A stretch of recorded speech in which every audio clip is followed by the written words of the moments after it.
presenta Consorcio del Uruguay. Entra en consorcio.com.uy. Saludos, en primer lugar para el llanero solitario, Graciano Pascale. Buen día. El sobreviviente de los lunes. Sí, el único del cuarteto que está acá al firme hoy.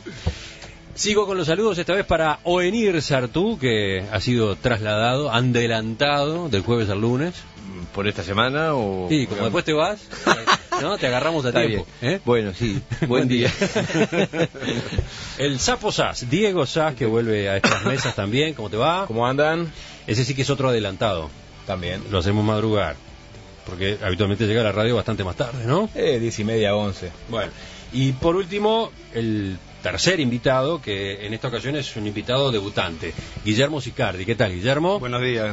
Guillermo es abogado, es máster en Administración de Empresas, es director del Instituto de Innovación y Desarrollo Emprendedor en la Universidad de la Empresa y es socio de Resultoría en Solution Alliance. Exactamente. ¿Qué es esto último? Bueno, resultoría es justamente un compromiso con los resultados en los negocios de nuestros clientes.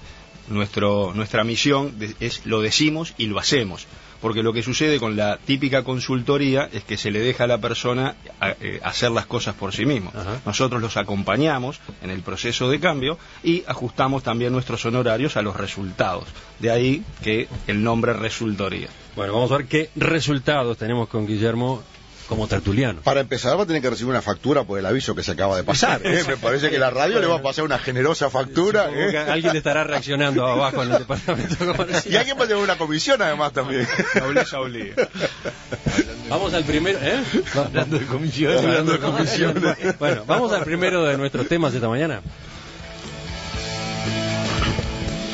Las denuncias sobre manejos oscuros en el plan de vivienda sindical motivaron que el PIT-CNT conformara una comisión política para analizar los hechos que fueron conociéndose. El jueves pasado esa comisión aconsejó que se desplace a los actuales responsables del proyecto, ya que se entiende que incurrieron en una serie de errores importantes. A partir de ahora será el propio secretariado ejecutivo del PIT-CNT quien asumirá la dirección del plan.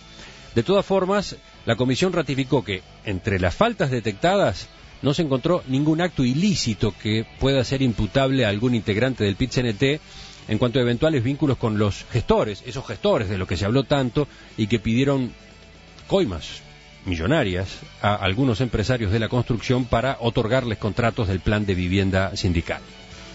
El viernes aquí, en Perspectiva, el dirigente de la Federación de Obreros y Empleados de la Bebida, Richard Reed, que será parte del equipo que ahora va a conducir el plan, se cuestionó que el PIT-CNT asuma la responsabilidad de llevar adelante un plan de estas características. Creo que en el fondo la gran discusión está si nosotros estamos preparados para cumplir ese rol que se adjudica al PIT-CNT de la construcción de viviendas. Si nosotros somos la organización idónea, podemos tener la gente capacitada, podemos tener el prominente usuario de la vivienda, el comprador o no, pero ser nosotros parte del engranaje de la construcción, ya está. Ahora hay 16.000 viviendas que hay que construirlas. Creo que esa es la discusión de fondo.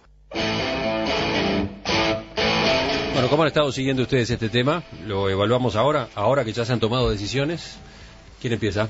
Oenir, contigo habíamos hablado de este tema en una tertulia de los jueves. Sí, yo había dicho básicamente que el crecimiento del movimiento sindical genera este tipo de cosas, ¿no? Es decir, en la medida en que expande sus actividades, un poco lo que dice Arlene, ¿no? Es decir, bueno, somos la institución adecuada para construir viviendas. Es el cometido del movimiento sindical prestar una cantidad de servicios a sus socios, como lo hacen muchos movimientos sindicales del mundo, digo, y que porque generalmente esa expansión de los servicios que presta el sindicato, ese ingreso en áreas económicas, comerciales, de servicios, genera también problemas de corrupción, ¿no?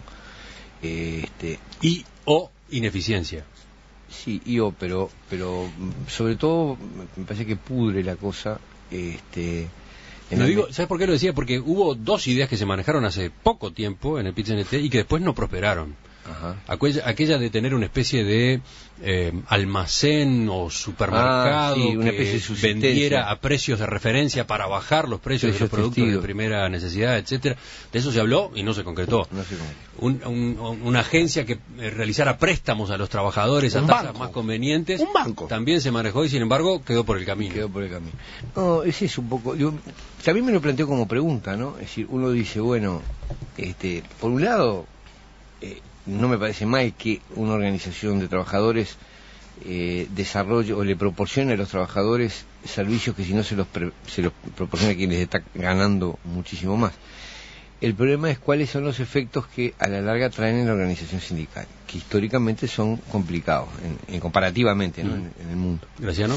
Sí, me faltó en la lista de los, digamos, de los proyectos que avanzan por fuera del ámbito sindical, faltaron dos. Uno, la gestión ya concedida por el gobierno de paradores turísticos, que el gobierno le adjudicó, creo que en Nueva Palmira, no recuerdo bien, en el río Santa Lucía. En Punta Gorda, en el balneario Punta Gorda, cerca de Nueva Palmira y en el departamento de Colón. Eso ya le adjudicaron un parador al PICNT. Y el otro proyecto muy importante es el canal de televisión, que ese sí se lo dieron. O sea, el banco del PICNT no caminó, esa especie de supermercado no caminó, pero el canal sí camina, los paradores caminan, y esto de la vivienda no sabemos en qué va a terminar. Claramente hay una especie de peronización del movimiento sindical uruguayo, caracterizada por el avance sobre áreas de la actividad económica, financiera, productiva, de servicios, que excede lo que ha sido tradicional marco de acción de los sindicatos uruguayos, sindicatos históricos, que arrancan a comienzos del siglo XX, con huelgas muy importantes, huelgas de trabajadores gráficos, el sector tranviario, etcétera, que van consolidando un movimiento sindical de tipo reivindicativo, de tipo clasista, defendiendo los intereses de los afiliados a este movimiento que ya interviene en construcción de viviendas, va a ser un canal de televisión, va a ser paradores turísticos. Realmente es un hecho novedoso, un hecho que preocupa porque además en algunas zonas empieza a tener conflicto con la justicia. Acá tenemos empresarios que han denunciado acciones que, bueno, dejan muchas dudas sobre su licitud y que seguramente en algún momento, quizás luego de la feria judicial de enero, la justicia, supongo yo, que si hay denuncias de estafa, en algún momento va a tener que investigar también. La justicia está investigando, lo que pasa es que por ahora el asunto está encapsulado como un problema entre privados, ¿no? Esta empresa privada que había firmado un contrato con el PIT-CNT, pese a que el PIT-CNT como tal no estaba enterado, esta empresa privada, Vivamax, fue la que después le propuso a estas empresas de la construcción esos negocios turbios con coimas, etcétera. Entonces no fue el PIT-CNT como tal, no fue nadie del PIT-CNT como tal, sino que fue ese gestor autorizado de una manera informal, por lo visto, desde el PIT-CNT por Eduardo Burgos, que era el responsable del plan, ¿no? Veo que Graciano está alineado con Reed, ¿no? Usando ese término de peronización, que creo que él fue el primero que lo puso sobre la mesa, ¿no? Cuando se habla, vos decís que cuando se habla de peronización es avanzar sobre terrenos que no son propios del trabajo sindical. Sí, y en alianza con el gobierno en algunos casos, con sectores empresariales en otros, en fin, alianzas que no son las clásicas que hacen los sindicalistas. Yo creo que hay 2 o 3 ejes acá para manejar. El hecho en sí demuestra que no existen reservas de excelencia, por más loable que sea el trabajo del PIT-CNT a lo largo de los años. Se incursionan en otros rubros que no son de su trillo, seguramente cometan errores, y como decía Graciano, ¿no? Van a tener que encarar, por ejemplo, el canal de televisión comunitaria. Esperemos que hayan aprendido la lección en cuanto a controles, ¿no? Del plan de vivienda. Y lo otro es la lucha interna, ¿no? Me parece. Yo desconozco cuáles son las tensiones reales que existen entre Marcelo Abdala y Richard Reed, que son los dos voceros que escuché en los últimos días, pero se trataron con bastante virulencia, ¿no? Sí, fue un choque de trenes. Sí, no sé si será tensión puntual por este asunto, tendrá larga data, lo que sea, son dos viejos lobos de la retórica que se enfrentaron con dichos muy duros. Abdala defendiendo su chacra, ¿no? Salió del plan de vivienda de su sindicato. Y bueno, lo tiene que defender a capa y espada. Me parece que esa fue el mecanismo de defensa que adoptó, tratando de enchastrar a Richard Reed con el tema del préstamo del BID. Y Reed, por lo que tengo entendido, también abriéndose con este nuevo espacio dentro del PIT-CNT, tratando de perfilarse un poquito como algo invisible dentro de de la convención. Guillermo, ahora sí te escuchamos. A mí me gustaría dar el enfoque en un plano un poquito diferente, que es el de las dos grandes concepciones, de alguna manera, ideológicas o filosóficas que hay atrás de esto. Acá, en realidad, lo que está jugando la gran pregunta es por qué el PIT-CNT se mete a un negocio de viviendas, cuando en realidad hay un mercado fluido que puede ofrecerle a los ciudadanos el acceso a la vivienda. ¿Por qué se tienen que meter? Porque tienen que bajar los costos de la vivienda. ¿Y por qué esos costos son tan altos? Bueno, acá hay varias paradojas por qué los costos de la vivienda son tan altos, que requiere de todas estas articulaciones extrañas. Lo primero es que el PIT-CNT, como bien dice Reed, no es empresario. Hay que destacar y resaltar el rol del empresario y el rol del emprendedor en una sociedad. Un empresario es un individuo que tiene ciertas características particulares que no la tiene un empleado. Son mentalidades distintas, hay que tomar decisiones diferentes, y esta es una forma y una manera de valorar lo que es el rol del empresarial. Por otro lado, otra paradoja está que Reed dice con acierto que esto saca al PIT-CNT de su foco, ¿verdad?, de sus cometidos esenciales, que es el de preparar sindicalistas. Pero por otro lado, el propio PIT-CNT le pide al Estado uruguayo que sí desatienda sus cometidos esenciales. ¿Por qué? Porque el Estado uruguayo hace muy mal lo que tiene que hacer muy bien, que es la seguridad física y jurídica, que es la educación, que son los cometidos esenciales, y por otro lado lo están animando a que el Estado se distraiga con una compañía de renovación, produciendo Portland, produciendo whisky, dando telecomunicaciones y etcétera. Y lo otro que es el gran elemento, que hasta ahora todos parecía que lo que venía del sindicalismo y lo que venía de la izquierda eran hombres puros, ese hombre nuevo incapaz de meter la mano en la lata. Pero lo cierto es que el hombre es un ser humano, y el ser humano es alguien imperfecto, que se va perfeccionando durante la vida en sus condiciones morales, éticas y en su capacidad. Entonces, ninguna institución, ni el PIT-CNT, ni los partidos políticos, ni las empresas privadas, están libres de que alguien meta la mano en la lata. ¿Cómo se evita eso? Con procedimientos, con profesionalismo, con método, cosa que evidentemente el PIT-CNT no tiene. Sí, con resultoría, capaz. Y por supuesto que con resultoría. Pero tú sabes que... Mirá cómo te dan una mano. No, pero en parte es así. No, pero no me queda claro lo que dice Sicardi, si para él el PIT-CNT no puede ingresar en otros rubros que no sean los propios de manejo de la defensa de los trabajadores. No debería, no lo debería hacer el PIT-CNT, ni lo debe hacer ninguna empresa. Es decir, las empresas tienen que focalizarse, tienen que dedicarse a sus cometidos esenciales y a cumplir con su misión. Sí, lo curioso es que se involucra, diseña un plan de vivienda sindical, pero a los pocos pasos opta por hacer un contrato con una empresa, o sea, ya hay como una privatización, entre comillas, de tercerización, con una empresa, Vivamax, que es la que después negocia con otras empresas constructoras privadas, ¿no? Acá igual queda claro que hay un vacío en cuanto al trabajo de vivienda, ¿no? O sea, sigue habiendo un déficit de vivienda, y bueno, el PIT-CNT se tira por este lado con el régimen cooperativista, que quizás es lo que mejor le sienta. Extraña que no hayan convocado a FUCBAM, por ejemplo, que son los popes de este tema. No extraña tanto que hayan convocado a Oscar Andrade, como es la nueva vedette del sindicalismo y de la política de los últimos 6 meses. Apareció en todas las tapas de los diarios.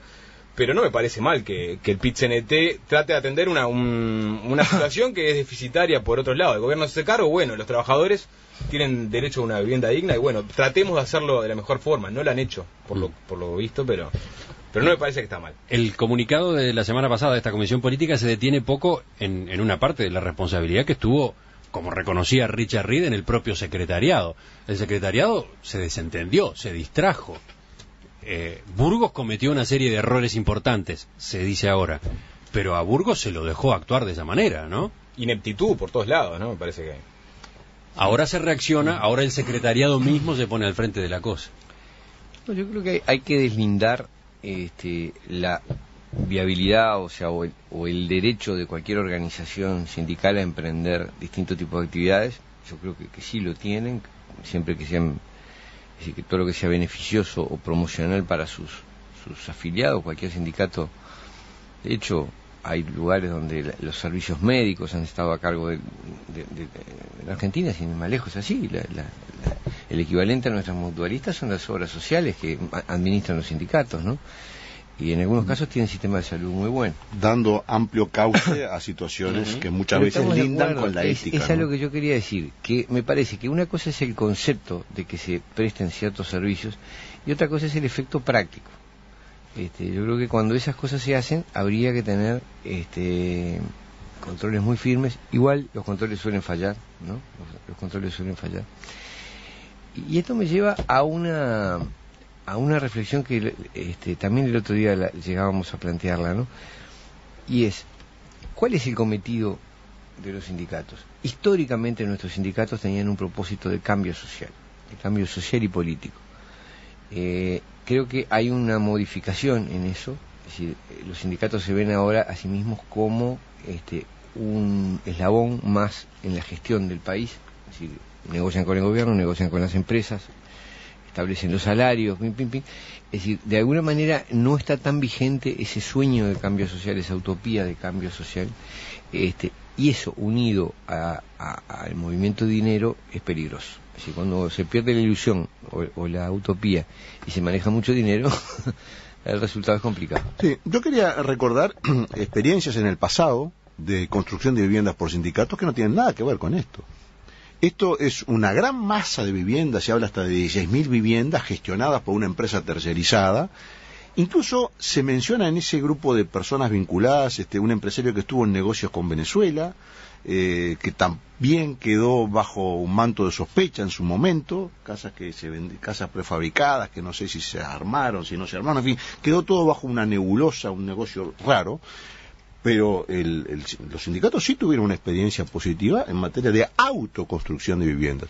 Uno va por muchos barrios de Montevideo y todavía ve carteles de complejos habitacionales que son vinculados a determinado sindicato bajo el sistema de construcción por ayuda mutua, de cooperativa por ayuda mutua. O sea, no es una cosa ajena que un grupo de personas unidas porque trabajan en la misma empresa o en la misma rama y dicen, che, tenemos un problema similar de vivienda, bueno, ¿por qué no nos ponemos de acuerdo y hacemos nuestra casa? Algunos ponen su trabajo personal, otros ponen su ahorro y llevan adelante el emprendimiento. Esto es otra cosa.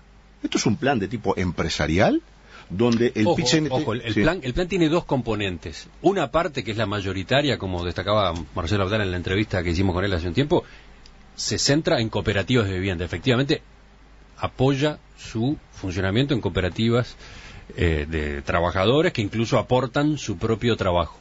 Y hay otra parte, la minoritaria, que es la que utiliza la legislación de incentivos para la vivienda de carácter social. Y allí ya se funciona en otro esquema. Y curiosamente es en esta otra parte, en la que está destinada a trabajadores con sueldos más altos, donde aparecieron estos hechos irregulares. A eso me refería. Si ya había una experiencia exitosa en el pasado de gente que se hizo su vivienda con su trabajo, de las cooperativas. Bueno, esto otro queda bajo un manto de sospecha y justamente como recordaba Emiliano, es en este punto el que se aparta del camino tradicional donde vienen las dudas y las suspicacias. Es un camino muy peligroso para el PCNT, porque además alienta, como recordaba Diego, alienta personalismos, alienta caudillismos, liderazgos internos. Esto también es algo atípico en el movimiento sindical. Es algo atípico. Claramente la figura de Marcelo Abdala se relaciona con la hegemonía que tuvo el Partido Comunista históricamente en el sindicato. La figura de Richard Reed, que busca un protagonismo personal, de alguna manera tiene origen en la corriente alterna que siempre hubo también en el sindicalismo. Esto ahora revive no a través de concepciones ideológicas como pudo haberlas en el pasado, sino que revive a través de personalismos e incluso también de intereses económicos, porque detrás de todo esto hay una lucha por el control de recursos económicos. Guillermo. Lo que lleva a que estas organizaciones quieran construir las casas es que el costo de las casas es muy alto. ¿Y por qué el costo de la construcción es muy alto? En este momento se está pagando, en estos programas de apoyo a vivienda social, se está llegando a $2.000 el metro cuadrado. Son costos abrumadores. Yo hace unos años manejé, nos recordamos hoy con Emiliano, fui gerente de toda el área de banca inmobiliaria del Banco Santander, y uno empieza a ver este crecimiento, esta suerte de pequeña burbuja, y realmente asusta. ¿Por qué los costos de la construcción son tan caros que hay que inventar todos estos movimientos? Voy a mencionar algunos elementos, capaz podemos profundizarlo. Primero, un marco regulatorio claro y flexible. Para que tengamos idea, en el ranking Doing Business del Banco Mundial, que es un ranking que lo que mide es la flexibilidad y la facilidad para emprender determinado tipo de negocios, que va desde la apertura de una empresa hasta su cierre.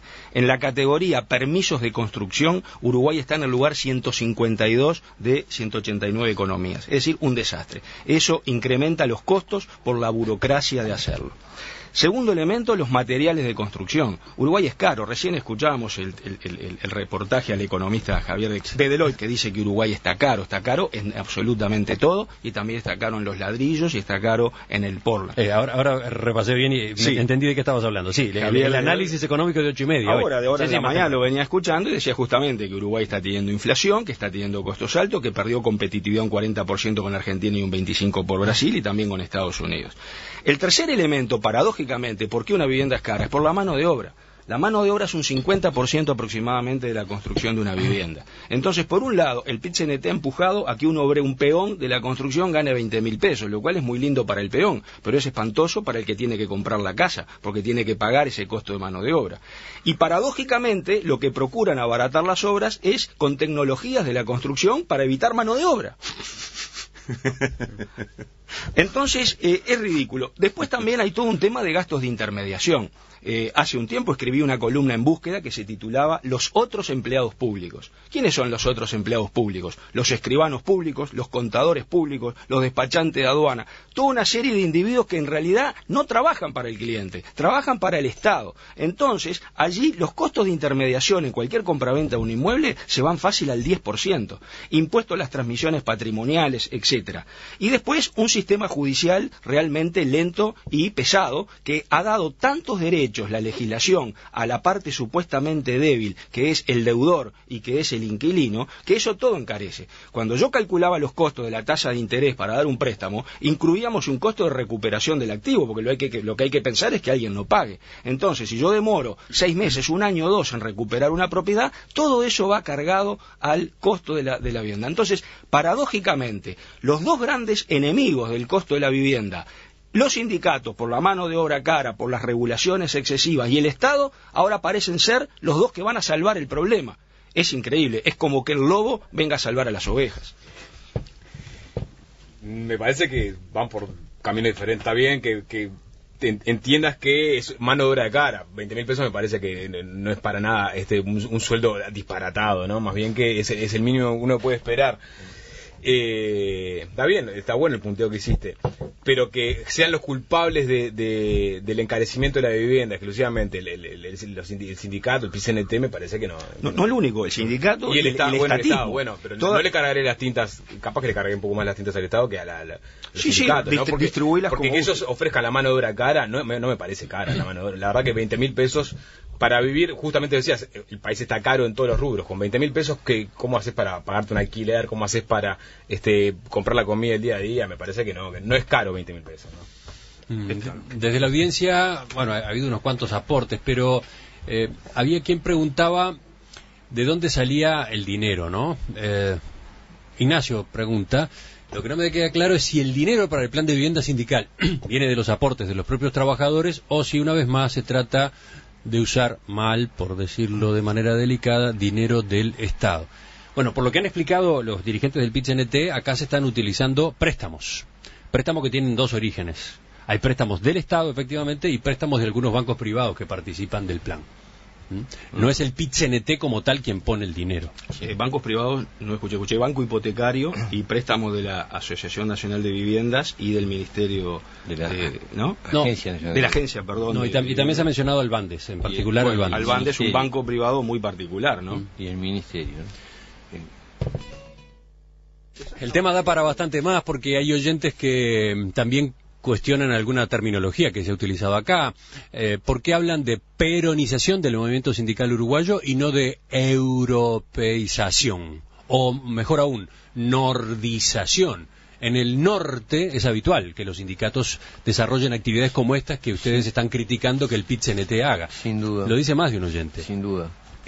No, yo no fui el que usó el término peronización, No, fui yo el que pero, usó. pero puede ser válido, digo, porque el modelo peronista es parecido en eso a algunos de los sindicatos, los trade union norteamericanos. Claro, lo que no hay en esos países, o por lo menos en Europa me parece, es la figura esa del digamos, por decirlo en una sola persona, el Hugo Moyano, o los Hugo Moyanos que hay en el sindicalismo argentino, que son, o los Jimmy Hoffa en aquella época, bueno, así pobre Jimmy Hoffa, ¿no? Claro. ¿Cómo terminó? Bueno, pero digo, Moyano es sindicalista, por eso digo, ¿no? pero Moyano es sindicalista, y lo pongo porque es el más notorio, pero a su vez es empresario. Ajá. Entonces él cuando toma una medida en el gremio en el cual es sindicalista y empresario, está que en los dos lados del mostrador, entonces eso me parece que es de lo que hay que cuidarse. Vamos a escuchar las noticias actualizadas a media mañana. Vienen con Mauricio Almada, que regresó de la licencia. Por pocas horas, ¿no? Después se va de nuevo. Bueno, a Mauricio lo escuchamos y después volvemos a la tertulia con otros temas.